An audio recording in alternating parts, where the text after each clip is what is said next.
कहानी की शुरुआत होती है साल 2054 में, जहां हम मिकी नाम के एक आदमी को एक दूर दराज के प्लेनेट पर देखते हैं। जैसे ही उसकी आंख खुली तो वो एक बर्फीली खाई में गिरा हुआ था। तभी उसे एक शिप दिखाई दी तो उसने अपने दोस्त टीमो को आवाज दी। टीमो उसे जिंदा देखकर हैरान था, पर जब टीमो शिप से बाहर आया तो उसने सिर्फ मिकी की आग उगलने वाली बंदूक यानी फ्लेम थ्रोअर उठा ली, मगर मिकी को नहीं बचाया। उसने कहा कि ऐसा इसलिए क्योंकि मिकी वैसे भी जल्द ही मरने वाला है, उसे बचा के कोई फायदा नहीं होगा। असल में मिकी कोई आम इंसान नहीं बल्कि एक क्लोन था। इससे पहले भी उसे 16 बार एक क्लोन की तरह उगाया जा चुका था और ये उसका 17वां क्लोन था। जब भी उसकी मौत होती तो कंपनी कंप्यूटर से एक नया शरीर बना लेती। उसके दिमाग की सारी यादें हर हफ्ते कंप्यूटर में सेव की जाती थी और नया शरीर बनाने के बाद उसमें डाल दी जाती, ताकि उसे अपनी पूरी जिंदगी का सब कुछ अच्छे से याद रहे। ये सब साइंस डिपार्टमेंट के लिए इतना आम हो चुका था कि अब वो इस पर ज्यादा ध्यान ही नहीं देते थे। जब साइंटिस्ट मिकी 17 को प्रिंट कर रहे थे तो अचानक मशीन से एक तार गिर गई,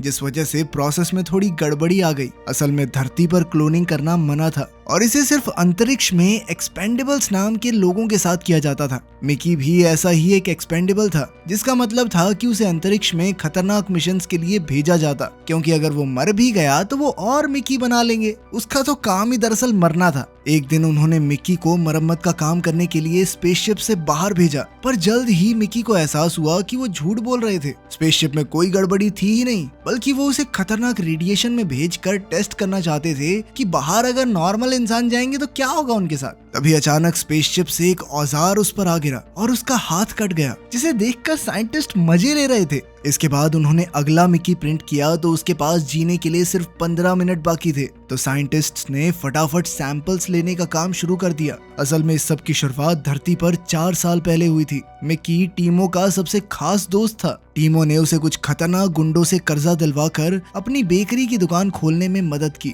मगर उनका बिजनेस ठप हो गया और जल्द ही वो गुंडे उधार वापस लेने के लिए हाथ धोकर उन दोनों के पीछे पड़ गए। टीमो और मिकी ने भागने की कोशिश की, मगर गुंडों ने उन पर स्पेशल ग्रेनेड से हमला किया, जिससे उन्हें जोरदार बिजली के झटके लगे और वो बेहोश हो गए। जब उनकी आंख खुली तो वो माफिया बॉस डैरियस से मिले, जिसे अपने कैदियों के शरीर को आरी से काटने में मजा आता था। टीमो और मिकी को समझ आ गया कि अगर उन्होंने पैसों का इंतजाम नहीं किया तो उनका भी यही हाल होगा। यही समय था जब उन्होंने धरती छोड़कर जाने का फैसला किया। मिकी ने किसी और प्लैनेट पर बसाई जा रही नई दुनिया का हिस्सा बनने के लिए फॉर्म भर दिया, लेकिन उनकी तरह लाखों लोगों ने ये फॉर्म भरा था।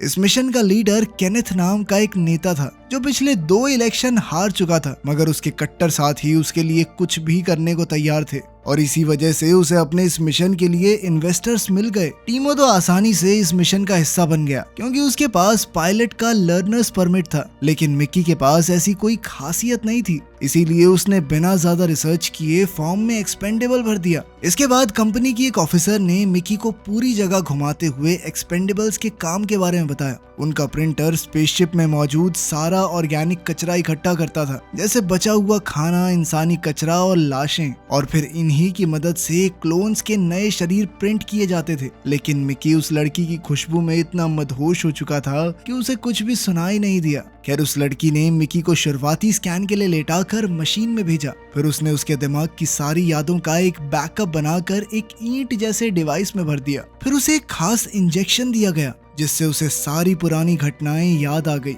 और तब मिकी की माँ की मौत वाली यादें उसकी आंखों के सामने आई। उस दिन जब वो कार में जा रहा था तो मिकी ने गलती से एक लाल बटन दबा दिया और उनकी गाड़ी का जबरदस्त एक्सीडेंट हो गया। जब उसने मंजर फिर से देखा तो वो फूट फूट कर रोने लगा। खैर, फिर वो लड़की एक बंदूक उठाकर उसे गोली मारने लगी, क्योंकि अब उसे बार बार मरने की आदत डाल लेनी चाहिए। मिकी बहुत डर रहा था, लेकिन फिर भी लड़की ने ट्रिगर दबा दिया, लेकिन कुछ हुआ नहीं। खैर, इसके बाद स्पेसशिप अंतरिक्ष की ओर निकल पड़ी और मिकी बाकी क्रू के साथ जिंदगी के नए तौर तरीके सीखने लगा। वहाँ का खाना एकदम बेकार था और सबको एक जितना खाना मिलता था। अगर किसी ने भी ज्यादा लेने की कोशिश की तो एक अलार्म बजने लगता, जिसका मतलब है कि उन्हें खाना वापस रखना होगा। खैर, क्रू के पहले लंच ब्रेक के दौरान कीनिथ अपनी पत्नी येल्फा के साथ सबके सामने आया। ये साफ था कि कीनिथ का दिमाग बहुत ज्यादा तेज नहीं था और येल्फा चर्च के साथ मिलकर अपने फायदे के लिए उसका इस्तेमाल कर रही है। वहाँ के ज्यादातर लोग केनेथ को देखकर काफी खुश थे।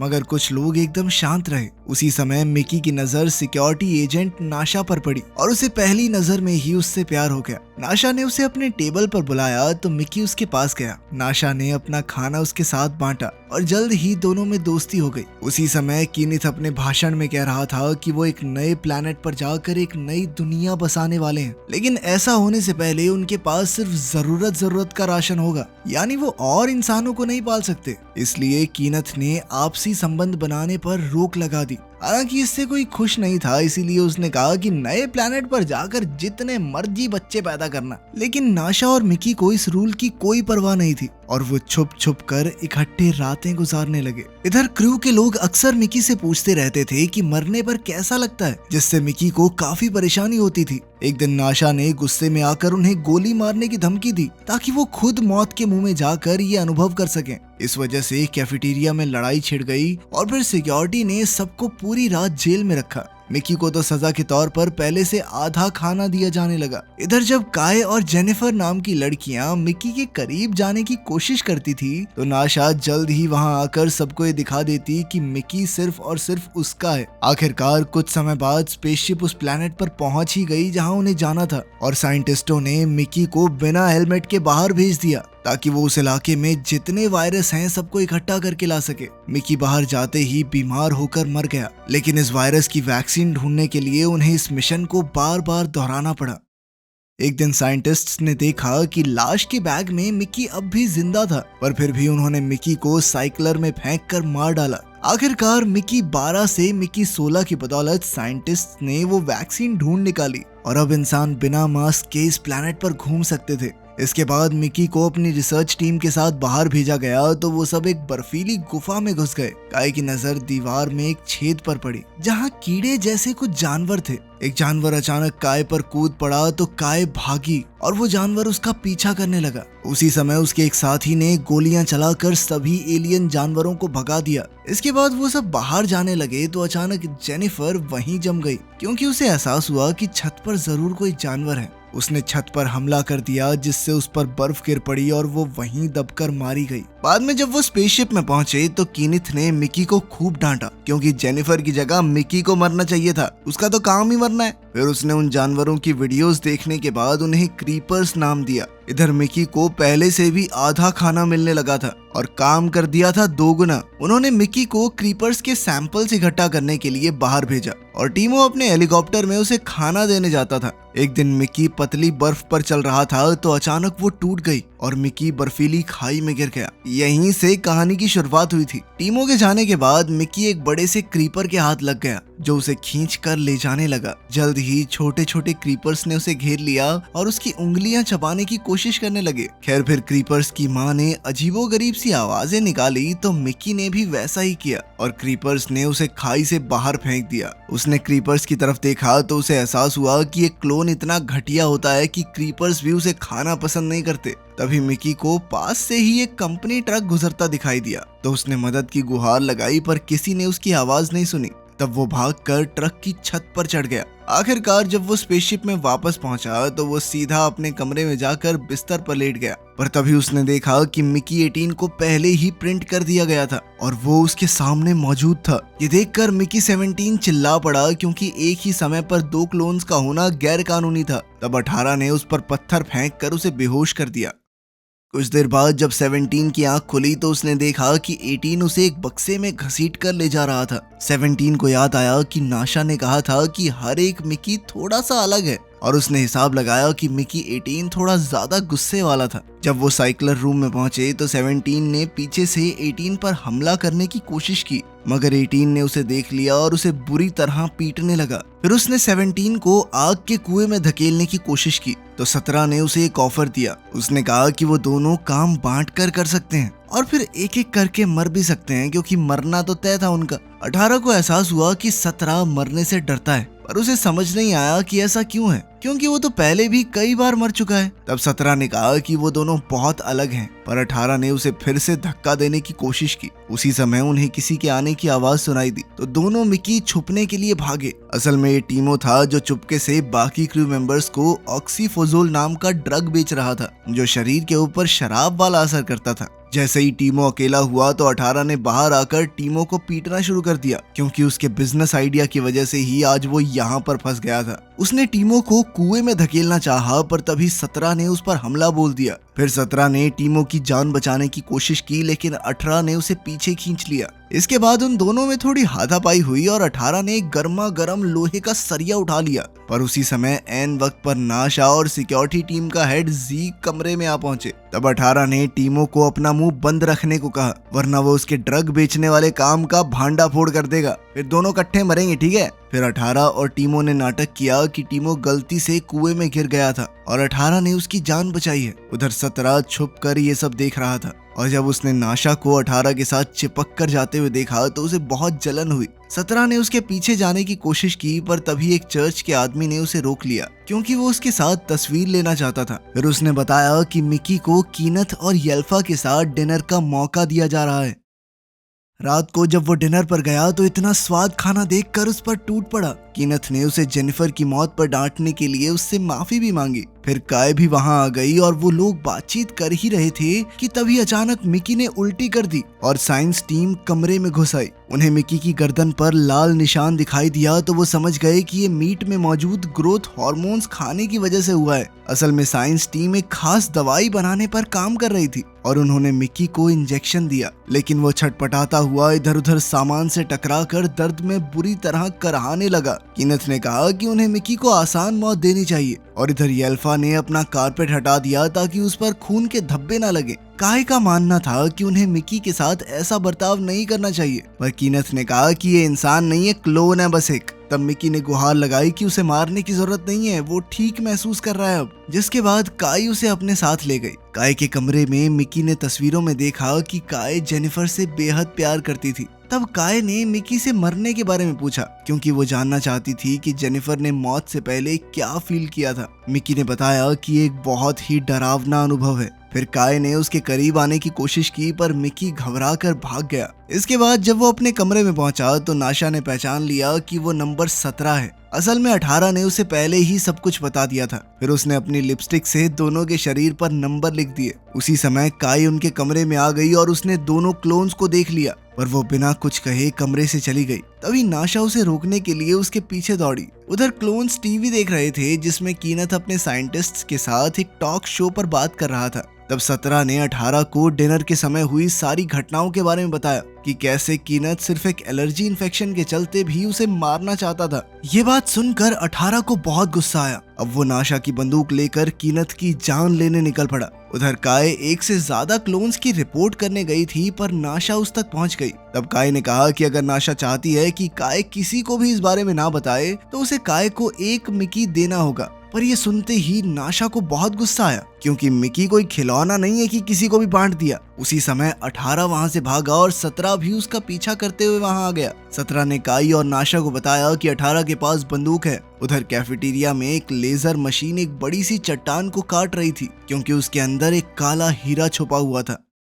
उसी समय 18 भीड़ में छुपकर बंदूक चलाने के लिए तैयार हो गया, पर तभी एक आदमी ने उसे धक्का दे दिया। उसी समय एक चट्टान में से एक छोटा क्रीपर बाहर आ गया और सभी लोग बुरी तरह डर गए। चारों ओर अफरा तफरी मच गई और कीनथ टेबल पर खड़ा होकर इस क्रीपर को पकड़ने का हुक्म देने लगा। साइंटिस्ट्स ने तुरंत हैजमेट सूट पहने और क्रीपर को पकड़ने की कोशिश करने लगे, लेकिन कोई फायदा नहीं हुआ। तब कीनथ ने 17 को भी क्रीपर को पकड़ने का आदेश दिया। जैसे ही क्रीपर एक जगह रुका तो 17 ने वही अजीब सी आवाज निकाली जिस तरह उसने उस दिन क्रीपर्स की माँ को बोलते सुना था। उसे ऐसा करते हुए डोरोथी ने बहुत ध्यान से देख लिया। इसी दौरान 18 वहां पर कीनथ को मारने पहुंच गया। उसने गोलियां भी चला दी, पर नाशा और 17 ने उसे धर दबोचा। उसकी गोली सीधा काले हीरे पर जा लगी और तभी अचानक एक और क्रीपर कीनथ के चेहरे पर चिपक गया। काई और बाकी गार्ड्स ने गोलियां चलाकर क्रीपर को मार डाला और उधर साइंटिस्ट्स ने पहले क्रीपर को पकड़ लिया। इस बच्चे की चीखें बाहर गुफा में मौजूद उसकी माँ को सुनाई दे रही थी। वहीं दूसरी ओर हम देखते हैं कि नाशा के साथ साथ 17 और 18 को भी जेल में कैद कर दिया गया था। तब 17 ने उन्हें बताया कि उस दिन गुफा में क्रीपर्स ने उसे खाने तक से इनकार कर दिया। इतना बेकार हूँ मैं। लेकिन नाशा ने कहा कि तू फालतू सोच रहा है, असल में क्रीपर्स ने तेरी जान बचाई होगी। तभी अचानक सो रहे गार्ड के सर पर एक बैग आ गिरा। असल में ये टीमो था जो अपने दोस्तों को आजाद करवाने के लिए जेल में घुसाया था। टीमो ने 17 को एक खत दिया जो उसे अपने दरवाजे पर मिला था। उसमें लिखा था कि डैरियस के गुंडे अपना कर्ज वसूलने के लिए उनका पीछा करते हुए अंतरिक्ष तक आ गए हैं। डैरियस ने लिखा था कि अगर टीमो आरी से मिकी के टुकड़े टुकड़े करके उसकी वीडियो डैरियस को भेज दे तो वो उनका कर्ज माफ कर देगा। अब उस गार्ड ने कैमरा लगाया तो टीमो ने रोते हुए 17 से कहा कि वो वैसे भी मरने ही वाला है। काय ने टीमो को अपना नाटक बंद करने को कहा तो टीमो ने गार्ड से कहा कि 17 को मार दो पहले, पर तभी 18 ने टीमो से कहा कि 17 की जगह कुर्बानी मैं दूंगा, क्योंकि उसे मौत से डर नहीं लगता था और उसके अंदर दर्द सहने की ताकत 17 से तो बहुत ज्यादा थी। लेकिन मरने से पहले उसे थोड़ी ऑक्सीजोफोल चाहिए। जैसे ही गार्ड उसे ड्रग देने आया तो 18 ने उसकी बाजू पकड़कर उसका सर सलाखों पर दे मारा। उसी समय नाशा ने उसकी टेजर गन चुराकर टीमो को बिजली के झटके दिए। साथ ही वो गार्ड से चाबी चुराकर जेल से बाहर आ गई और अब वो टीमो की ही आरी से उसी के टुकड़े टुकड़े करने को तैयार थी। पर उसी समय जीक वहां आ गया और उसने सबको गिरफ्तार कर लिया। जब उसे कॉरिडोर में ले जाया जा रहा था तो 17 को एहसास हुआ कि नाशा ने हमेशा उसकी रक्षा की है। एक बार तो उसने एक हैजमेट सूट पहनकर एक दर्दनाक एक्सपेरिमेंट के दौरान भी उसका साथ दिया था। खैर, जब वो सभी खिड़कियों से गुजर रहे थे तो उन्होंने देखा कि सभी क्रीपर्स ने स्पेसशिप को चारों तरफ से घेर लिया था। इधर साइंटिस्ट उस क्रीपर के बच्चे को ले जा रहे थे तो डोरोथी ने 17 को देखा और उसने वही अजीबोगरीब आवाज निकालने की कोशिश की जो 17 ने कैफेटेरिया में निकाली थी। डोरोथी का मानना था कि ये क्रीपर्स की भाषा है और वो उनसे बात करने के लिए ट्रांसलेटर बनाना चाहती थी। इसके बाद हम सब साइक्लर रूम में पहुंचे, जहाँ येल्फा ने एक नई सॉस बनाने के लिए क्रीपर बच्चे की पूंछ काट डाली। फिर कीनथ ने गर्मा गर्म सरिये से 18 के गाल पर निशान बना दिया ताकि वो दोनों क्लोन्स को पहचान सके। फिर उसने एक साइंटिस्ट को कहकर मिकी की याददाश्त का सारा डेटा उड़ा दिया। कीनथ को क्रीपर्स पर गुस्सा आ रहा था तो नाशा ने कहा कि ये प्लैनेट असल में क्रीपर्स का ही है और इंसान यहाँ पर एलियंस बनकर आए हैं। नाशा ने बताया कि क्रीपर्स ने एक बर्फीली खाई से मिकी को जिंदा बाहर निकाला था, बुरे नहीं है वो। पर कीनथ ने हंसकर कहा कि क्रीपर्स ने उसे इसलिए जिंदा छोड़ दिया होगा क्योंकि वो कूड़े से भी बदतर है। खैर, तब डोरोथी ने कहा कि उसकी टीम क्रीपर्स की भाषा जानने के लिए ट्रांसलेटर बना रही है।